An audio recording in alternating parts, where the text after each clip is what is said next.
Salam. Today we have three objectives. We are going to see what do we mean by significant figures. We are going to also work with the rules that determine the number of significant figures, and then we are going to use the significant figures in calculations. These are our three objectives for today's lesson. If you search at Google for the word significant figure, you can find the following definition. As you can see, it is relating the number of digits with the accuracy of the number. I will show you an example how the number of significant figures can represent the accuracy of a certain number. Let's see the following example. We have two students are measuring the length of a red line using two different rulers. The first student is trying to measure it. As you can see from the figure, he can get a number which is very close to 7. So the answer that he gave for the length of that red line was 7 centimeters. Let us see the second student how he could measure the red line with his different ruler.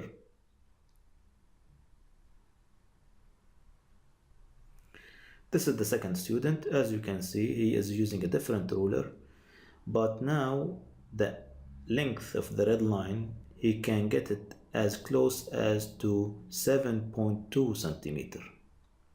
So the first one was 7, the second one was 7.2, even though both of them, they are measuring the same red line as is going to be shown in this figure in front of you.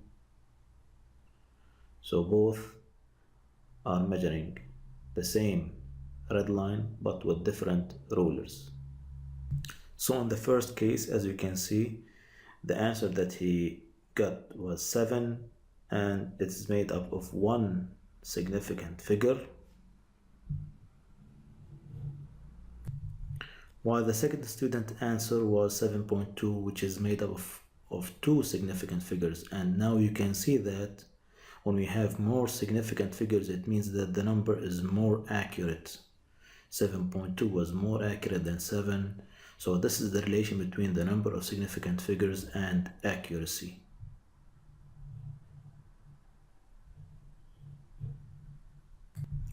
Our second objective is to discuss the rules how to determine the number of significant figures. In fact, we have 4 different rules talking about the significant figures. The first one is discussing the non-zero digits numbers, and then the second one is talking about zeros when they are in the middle. The third one is talking about zeros when they are to the right and to the left, and the last one is talking about exact numbers. I will keep the same page showing the rules to the left, and I will give you the examples on the right side of the screen. As you can see, here I gave you examples of numbers that don't have 0 as a digit. As you can see, simply to know the number of significant figures, we count how many digits do we have. As you can see, in 3.64 we have 3 digits. In the 16.125 we have 5 digits, and 5.6 we have 2, and the 7 we have 1. We simply count the digits. This is in case of a non-zero digits. Now let's go to the second rule, which is talking about the 0 when it's in between the non-zero digits. In all of the following examples, you are going to see that the zeros are embedded in between the digits, the non-zero digits. Like in the first one, we have 3 zeros that are in between the 1 and the 2. The second one, we have the 0 between the 6 and the point, and so on. Also, these zeros, we count them as significant figures. So we count them as if they are non-zero. Like the first one, we have 6 significant figures. The second one, we have 3. And the last one, we have 6. Just count the digits. So till now, nothing is difficult. And the first one, when we have all digits, we count them as significant figures. When we have the zeros in between, also we count them as significant figures. Now let's go to the third one, which is talking about zeros when they are to the right and to the left. But here we have two cases. When we have a decimal point and when we don't have a decimal point. I will start with the first case, and I will write for you a few examples about numbers.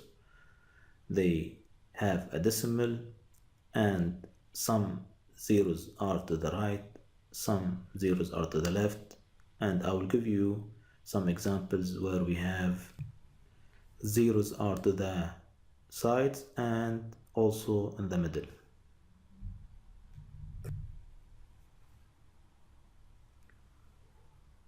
Now for the first example where we have 3.5 zeros, the rule is telling me that whenever I have zeros to the right of the digits in case of a decimal, we count them as significant figures. So here we count them also as a significant figure, and we have 5 significant figures in the first example. And the one underneath, also the zeros are to the right and we have a decimal, also we count them as significant figure and we have 5 significant figures.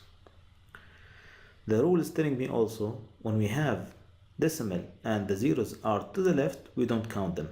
Like here we have 2, in the second example we have 3. Let's look at the numbers that are below. The first one, we have zeros in the middle. These we should count them according to the second rule. And we have zeros to the right and we have a decimal according to our rule. So we should count them, all of them, since we have zeros are to the right. So here we have 8 significant figures. If we look at the one at the bottom, we have 3 zeros to the left of the digits, which we don't count them. We have zeros in the middle, we count them, and we have zeros to the right, also we count them. So here, as you can see, we have 7 significant figures. So when we have zeros to the right, we count them, zeros to the left, we don't count them. When we don't have a decimal, it doesn't matter where are the zeros. We don't count them as a significant figure. So here we have only one significant figure, 2. Here we have 1.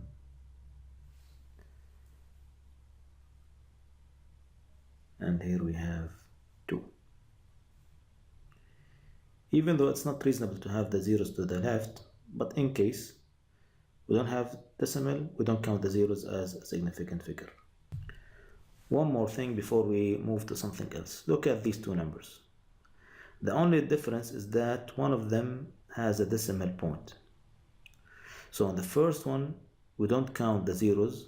We have only one significant figure. The second one, we have 4 significant figures, and all of this because we have this decimal. Because when we don't have decimal, we follow the rule 3b, which is telling me that I don't care about the zeros. But when we have a decimal, we follow the rule 3a, which is telling me that zeros to the right are counted as significant. Now let's talk about the fourth rule, which is talking about exact numbers. Exact numbers can be like countable values, like if I ask to count how many students are there in the class, or how many chairs, like when we have 20 chairs or 5 students. These values, we counted them. We didn't measure them, we didn't estimate them, we didn't calculate them. They are just counted numbers. These we call them exact numbers, or convergent factors. Like when you tell me that 1 kilometer is equal to 1,000 meter, or dozen it's equal to 12, or a pair it's equal to 2. All these examples are exact numbers. Whenever we have an exact number, the number of significant figures is always unlimited, or as you can see it in some books written, we can call them infinitely accurate. So we have unlimited number of significant figures, and I will explain why when we move to the last part of our lesson, when we talk about using significant figures in calculations. Now I want you to practice solving these questions. Please, you can pause the video anytime you want, try to solve them, and then play it back again to check your answers if they are true or not.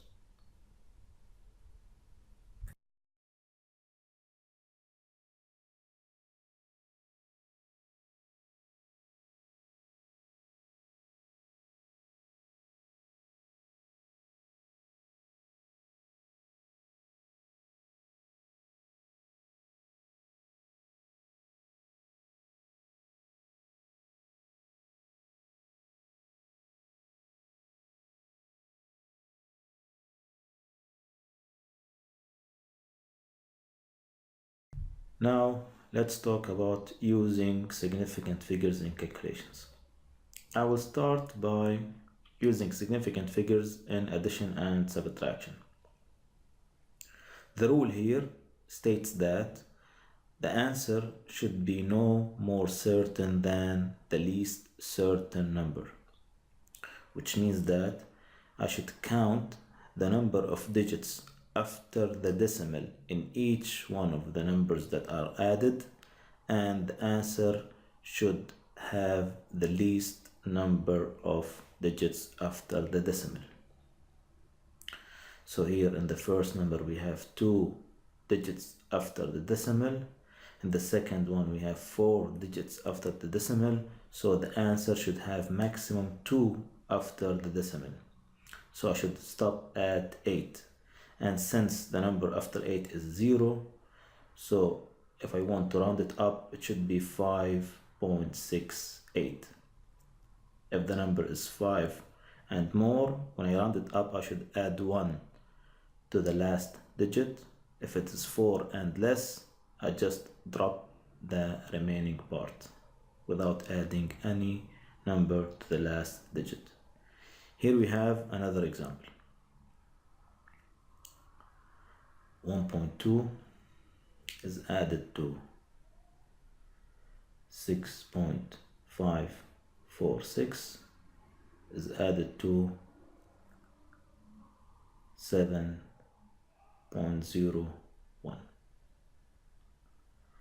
So as you can see, in the first number we have 1 digit after the decimal, in the second we have 3, in the third we have 2. So after adding, the answer shouldn't have more than 1 digit after the decimal. So here I should stop at 7. And since the number after 7 is 5, so I should round it up to 8. So the answer is going to be 14.8.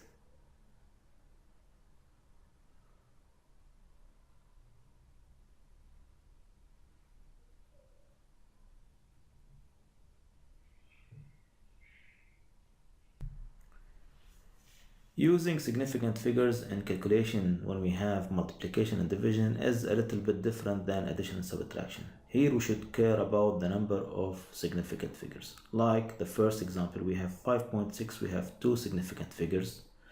13.006, we have 5 significant figures.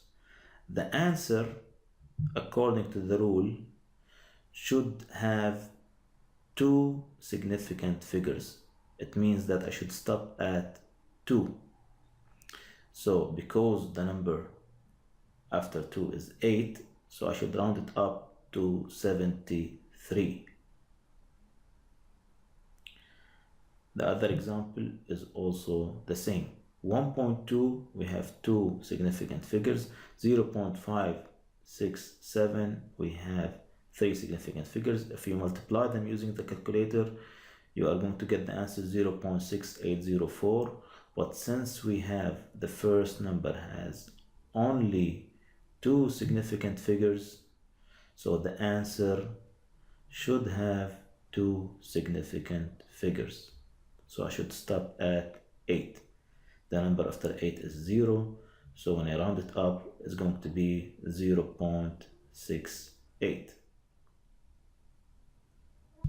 So on multiplication and division, the answer shouldn't have more significant figures than the least number with significant figures.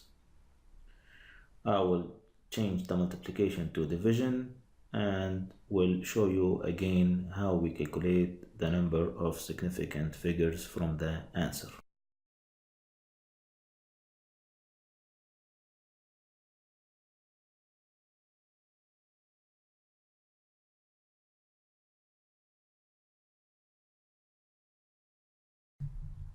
So I will find the answers using the calculator for the first question and for the second one, and then we're going the rule that I told you about, which is the answer shouldn't have more significant figures than the least number of significant figures we have. Here we have two significant figures in the first number, 5 in the second, so we should have maximum two significant figures, so I should stop at 3. The answer should be 0.43. Second case, we have two significant figures in the first number. In the second one, we have 3 significant figures. The answer shouldn't have more than 2 significant figures, so I should stop at 1. The answer is going to be 2.1. To summarize how to use significant figures in calculations, we have two procedures. Addition and subtraction, you should care about the digits after the decimal. The answer shouldn't be more certain than the least certain number. In multiplication and division, you should care about significant figures. The answer shouldn't have more significant figures than the least number with significant figures. So two different procedures. Addition and subtraction, you should count the digits after the decimal. In multiplication and division, you should count all the significant figures. Now we are going to talk about exact numbers and calculations. Do you still remember when I told you that exact numbers, they have unlimited number of significant figures? Let us see how to use it here in calculations. Imagine that we have 5 times 1.75. If you do it through the calculator, you can find that the answer is 8.75. But the first number has only one significant figure, while the second, it has 3 significant figures. So the answer, according to the rule, shouldn't have more than one significant figure. So the answer is going to be 9 here, because after the 8 we have 7 and we have to round it up, it's going to be 9. But what if I asked you this question, where we have 5 students, each one of them is going to pay $1.75, and I want you to calculate the total. To calculate the total, you need to multiply 5 by 1.75, which is going to be the same like the upper procedure. But look at the calculation. 5 times 1.75 equal to 8.75. The 1.75 has 3 significant figures, but 5 here, it has unlimited, since it is an exact number. And I told you this, when you count things like 5 students, 10 pencils, countable things have unlimited significant figures.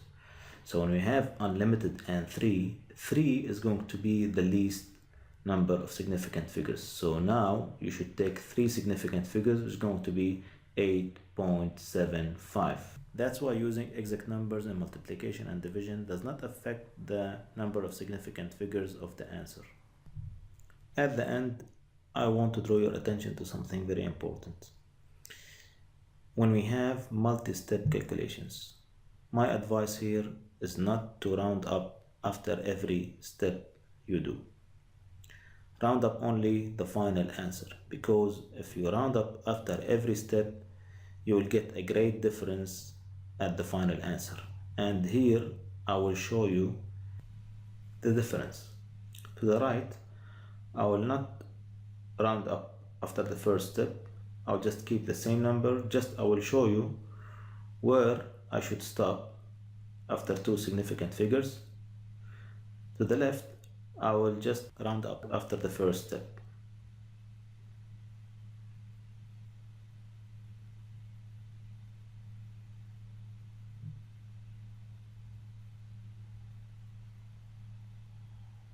As you can see, if we take two significant figures to the left, the answer is going to be 5.3. If we get two significant figures to the right, the answer is going to be 5.2.